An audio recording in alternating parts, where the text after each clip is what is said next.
It sort of rehashed old revelations with a new twist. As it turns out, we've apparently been wrong all along. Britain is a nasty, racist hellhole where only magnificent Meghan stood up to all this, and the world's biggest victim. Prince Harry went into court confidently. He's been preparing for years and was ready for a fight. February 3rd, 2026, London. Breaking news shook the monarchy overnight. Buckingham Palace confirmed that Archie, 7, and Lilibet, 5, have been formally removed from Meghan Markle's custodial influence, sending shockwaves through royal and legal circles. According to a source close to the Royal Child Welfare Office, the trigger was a sealed legal brief delivered at dawn to Windsor Castle. Days earlier, Meghan quietly withdrew both children from their Santa Barbara private schools on January 31st. No notice, no explanation, no coordination with UK liaisons, school officials, or their court-appointed mediator. A California administrator flagged the move as urgent after both children failed to appear and no forwarding school was listed. By February 2nd, the situation exploded. Princess Anne convened an unscheduled crisis summit at Windsor Castle, entering the room with a red folder stamped "Immediate Custodial Breach." Witnesses say she placed it before King Charles and stated plainly, "We've tolerated image games for years. This crosses the line." Inside the file, canceled pediatric appointments, directives blocking royal welfare communication, and documentation showing the dissolution of a £6.3 million education fund established for the children in the UK. But the most alarming detail came from a January 29th intelligence memo, marked privileged and confidential. Royal advisors concluded Meghan had spent months preparing what insiders now describe as complete maternal disassociation. Evidence included NDAs with a Dubai-based media financier requiring removal of prior family ties, legal refusals to engage in Prince Harry's joint custody proposal, and internal contracts demanding all references to Archie and Lilibet be scrubbed from Spotify and Netflix marketing by Q2 2026. Royal legal experts called it deliberate custodial abandonment. One official stated, "This isn't co-parenting. This is identity erasure."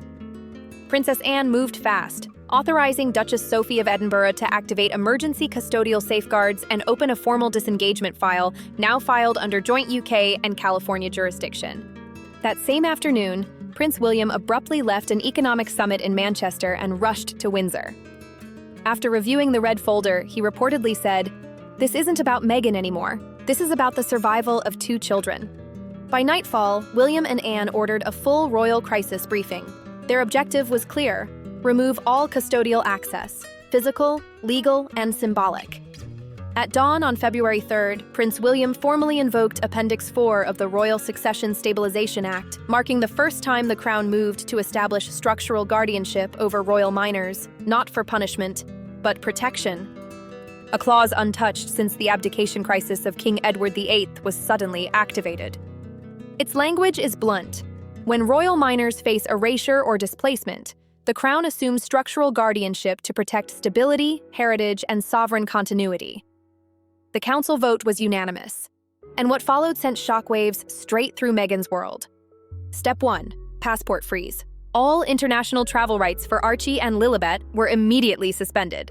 No child could cross UK borders without dual authorization from the Princess Royal and the Crown's Child Welfare Council.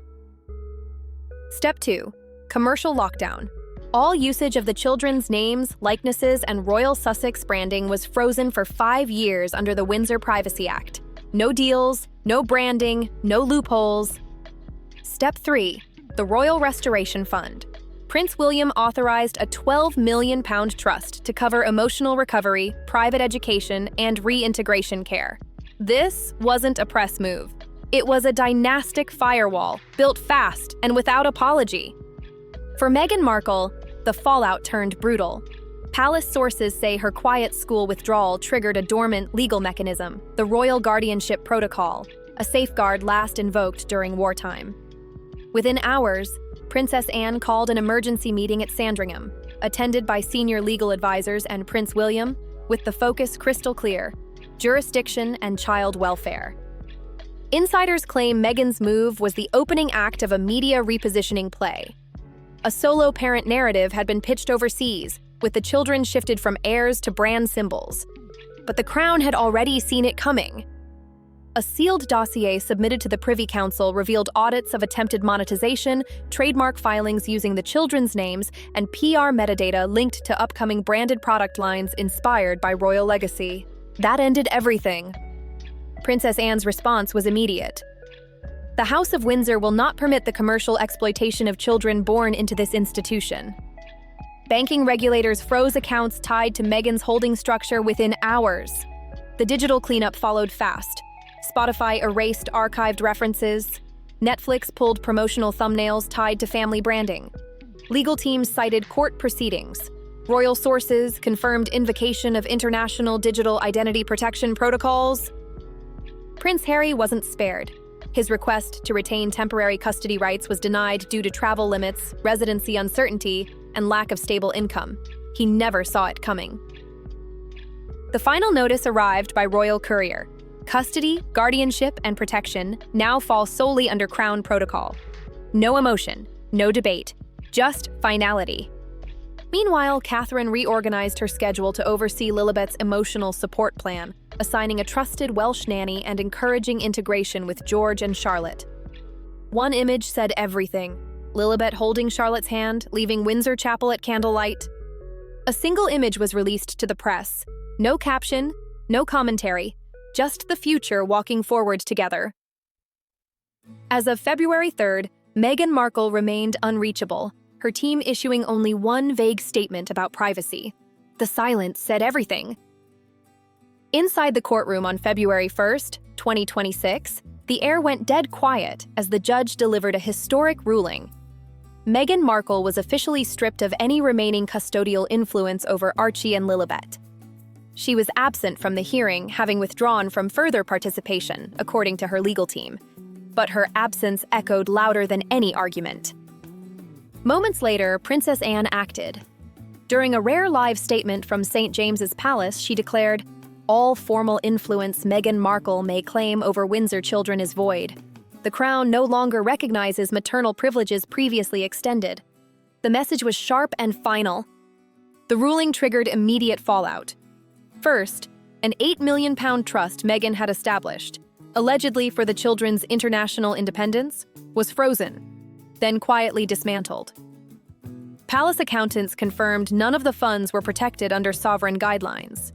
Next, all licensing and branding deals using the children's names, from animation concepts to fashion endorsements, were terminated without appeal. One insider put it bluntly, "The children were being commodified. That ends here." Under the Windsor Accords, that line cannot be crossed. Then came the most severe measure.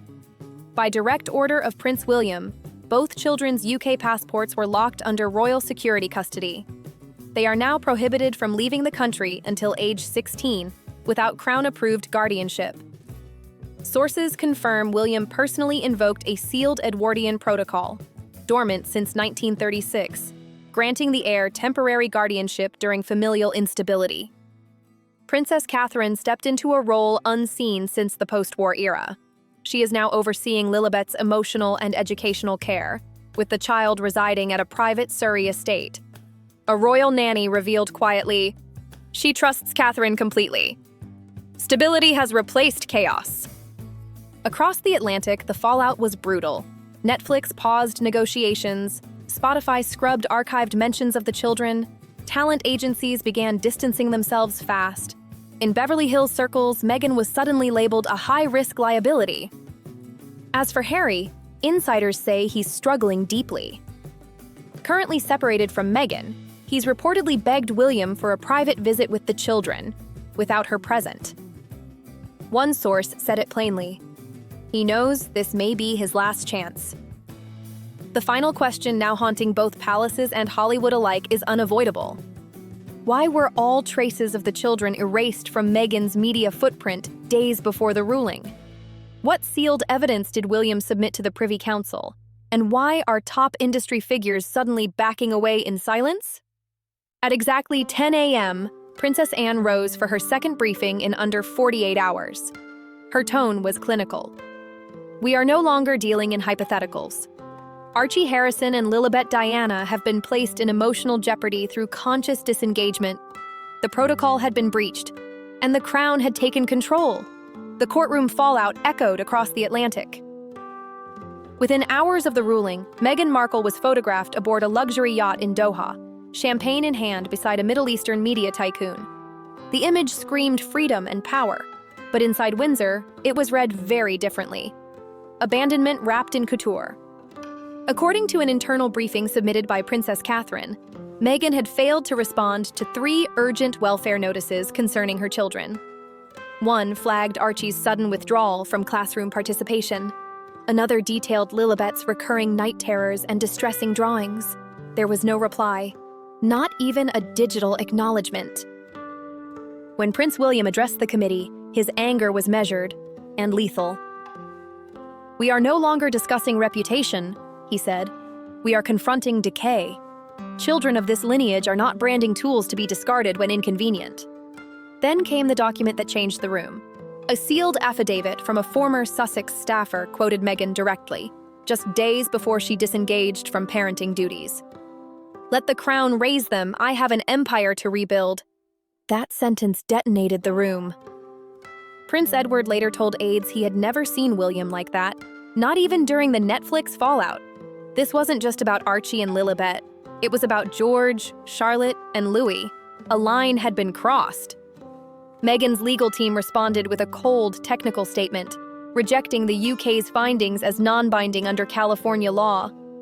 That move backfired instantly. Princess Anne coordinated with the Foreign Office to activate a rare bilateral family protection clause embedded in the post-Brexit Windsor Convention. The clause allows guardianship intervention without parental consent when a royal child faces risk abroad. On February 3, 2026, it was signed in triplicate by King Charles, Prince William, and Princess Anne, effective immediately. The Crown assumed primary custodial guardianship, bypassing Meghan's authority. Within hours, a Foreign Office jet quietly landed in Santa Barbara. The mission name, Operation Dandelion. On board were child welfare officers, a royal legal envoy, and a pediatric trauma specialist. The objective was clear: assess conditions, secure compliance, and prepare for extraction if required. Meanwhile, Meghan's inner circle fractured. Tyler Perry reportedly demanded answers in a voicemail that leaked within hours. Oprah distanced herself sharply. Spotify insiders confirmed Meghan's proposed 2026 podcast had been shelved after focus groups labeled it detached and manufactured. Then came the palace's response: silent, precise, and devastating. A new image released from Windsor showed Prince Louis and Princess Charlotte seated beside Lilibet in the Rose Garden. The caption read only, "Family endures. No drama, no commentary, just control." As headlines raged about collapse and scandal, Kensington Palace told a different story: quiet strength, lineage, continuity. In a final image that reverberated across the monarchy, Princess Charlotte appeared beside Princess Anne and Sophie at the Royal Archives, holding an ivory letter opener once used by Queen Elizabeth II. It wasn't staged, it was symbolic. And the message was unmistakable: the crown does not chase, it reclaims. Behind her, a portrait of Elizabeth as a young woman gazed outward with quiet authority. Insiders described the image as a transfer of resolve, not nostalgia. The timing was deliberate. That same morning, Meghan Markle's latest legal maneuver collapsed. Her attempt to claim heritage compensation linked to Princess Diana's legacy was formally rejected by the Royal Advisory Committee. Chaired by Princess Anne, the ruling was blunt. No individual may leverage the institutional memory of Diana, Princess of Wales, for commercial restitution, nor derive such claims through marriage alone. The decision landed clean. No spectacle, no mercy. Entertainment insiders in Los Angeles say Meghan was stunned. She had reportedly expected at least a soft compromise from King Charles. Instead, sources confirmed the king fully supported Anne's position, citing Queen Elizabeth's 2020 confidential memorandum, which explicitly warned against future legacy exploitation. The groundwork had already been laid. Meanwhile, the image of Princess Charlotte spread rapidly. Royal watchers noted this was her first public association with historic royal responsibility, and it mattered who stood beside her. Princess Anne, the crown's enforcer, and Sophie, its strategist. 3 generations, 1 message. A palace source summed it up simply: Charlotte will not grow up watching the monarchy be dismantled by opportunism. That principle guided the Queen's final years, and William and Catherine have embraced it fully. The emotional peak came later that afternoon. Still recovering from a recent medical procedure, Princess Catherine appeared briefly on a palace balcony with Charlotte during a children's charity event. Wearing a navy coat and the late Queen's sapphire brooch, Catherine placed a gentle hand on Charlotte's shoulder, then stepped back as her daughter accepted a small bouquet. 15 seconds. Total clarity. Across the ocean, Meghan's legal team filed a revised petition in California seeking expanded lifestyle allowances, citing psychological strain tied to royal separation. But the public mood had already shifted. This was no longer a royal tragedy. It was a resolution. The contrast was unmistakable. Meghan negotiated optics. The monarchy invested in permanence. That shift was sealed on February 2nd, when Lord Alastair Pembroke issued a formal addendum confirming all royal trust protections for Archie and Lilibet had been restructured. Trusteeship now rested with Princess Catherine, Princess Anne, and Prince Edward. One observer put it best: responsibility had fully moved away from the Sussex line and back to the institution itself. The Crown was not punishing Harry and Meghan. It was recalibrating. Back in the US, Harry reportedly declined a scheduled appearance at a veterans symposium in Arizona, citing unresolved legal stress. Meghan, meanwhile, was spotted filming glossy promotional footage for a rumored solo lifestyle series titled Reclaiming Grace, a move British media instantly mocked as a desperate grab for reinvention. As the sun set over Windsor on February 2nd, the message from the palace was unmistakable. The monarchy's future now rested on 3 pillars: responsibility, stewardship, and legacy. And that future had a face. It belonged to a young girl in Windsor, holding history in her hands, guided by women who understood survival. On February 1st, amid escalating fallout from the confirmed Sussex separation, Princess Catherine and Princess Charlotte appeared unannounced at a St. David's Trust charity event. No spectacle, no choreography, just presence. The symbolism landed instantly. While Meghan faced questions over luxury branding tied to royal imagery, and Harry was reportedly unreachable in Oregon, Catherine appeared calm and resolute in a crimson wool coat, an echo of Queen Elizabeth's quiet authority during crisis. Then Charlotte stepped forward. Carrying a small hand-stitched journal embroidered with the word hope, the young princess spoke with startling clarity. "We are not currency. We are not stories for sale." The press line froze. Palace aides hesitated, but did not intervene. Minutes later, it was confirmed Catherine had approved the statement. It wasn't rebellion. It was resolve. And it marked Catherine's clearest stand yet against the recent commodification of Archie and Lilibet. For years, the Wales family had stayed silent. That silence ended when children became leverage. Hours later, a senior royal source confirmed Catherine had circulated a private memorandum titled The Safeguarding Doctrine. The document outlined firm protections for royal minors, expanding on Queen Elizabeth's custodial precedent and introducing safeguards against digital misuse, AI replication, unauthorized image monetization, and psychological branding. Several phrases reportedly mirrored language lifted from Meghan's leaked lifestyle pitch deck. The timing was explosive. In California, Meghan's team scrambled. A tone-deaf social media post appeared, claiming she had always supported empowering children's voices, paired with a staged baking photo of Archie. The response was swift. The Royal Press Office issued a rare 3-line statement. Empowerment is not manipulation, protection is not obstruction, silence is not absence. The message landed like ice. Industry insiders quickly linked it to rumors Meghan had explored enrolling Archie in a talent agency for a branded children's cooking segment, internally nicknamed Sussex Kitchen. The project had already raised alarms with UK ethics regulators. With new oversight authority, Prince Edward initiated formal reviews into overseas image use involving royal minors. Leaked foundation documents now under audit revealed early January plans outlining appearances, wardrobe sponsorships, and social media rollouts tied to the children. Princess Anne shut it down publicly and without softness. There is no brand rollout for children. There is no press calendar for dignity. End of discussion. Within hours, the Palace Child Welfare Committee convened a closed-door vote. Led by Anne, with William and Sophie in agreement, emergency provisions were approved, granting Prince William temporary joint oversight of Archie and Lilibet's privacy protections, pending California court rulings. The Crown wasn't reacting anymore. It was taking control. The monarchy formally invoked non-consensual image protection clauses under the updated 2023 Royal Privacy Act. The effect was immediate. Meghan Markle was legally blocked from using her children in any promotional, branded, or monetized content, directly or indirectly. No workarounds, no gray areas. Hollywood reacted fast and nervously. An anonymous executive from Archwell Productions claimed Meghan was being scapegoated because the monarchy was losing the digital war. But behind closed doors, reality told a harsher story. A fragrance partnership tied to Meghan's personal brand was quietly placed on indefinite hold. A major tech firm paused talks on her AI-driven content platform, citing reputational exposure.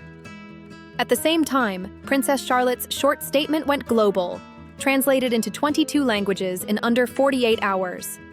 The palace issued no follow-up. Insiders say Catherine made one decision: let it breathe. And it did. Across the UK, thousands of children sent handwritten letters to Windsor. In one viral clip, a young girl from Manchester held up her card and said, "Charlotte is braver than any grown-up." That moment hit harder than any press release. For Meghan, the reversal was brutal. Once praised as a modern mother and cultural icon, she was now viewed, fairly or not, as someone who blurred the line between motherhood and monetization. Catherine's response wasn't loud. It was strategic. And it worked! But the story wasn't finished. Leaks confirmed Meghan had scheduled a primetime American sit-down interview for February 5th, her first since the separation announcement. Would Harry appear? Would she push back? Would the Crown escalate? The answer arrived before the cameras could roll. On February 2nd, 2026, at 6 p.m. Greenwich Mean Time, a final royal bulletin was issued, sealed by the Lord Chancellor's Court and co-signed by the royal household. It contained just one sentence: the Crown has resolved custodial dominion under royal guardianship protocols. With that, all legal and parental authority previously held by Meghan Markle over Archie and Lilibet was terminated. Princess Catherine was granted full supervisory influence over their emotional and moral development. The children will remain in the United Kingdom under constitutional care until age 16. Meghan's £8 million trust was voided. All entertainment licensing involving the children was frozen pending audit. Hollywood stepped back. Harry, isolated, was left negotiating alone. The Markle era didn't end with drama, it ended with finality. If you want updates as this story continues, make sure you subscribe, like, and share, and I'll see you in the next one.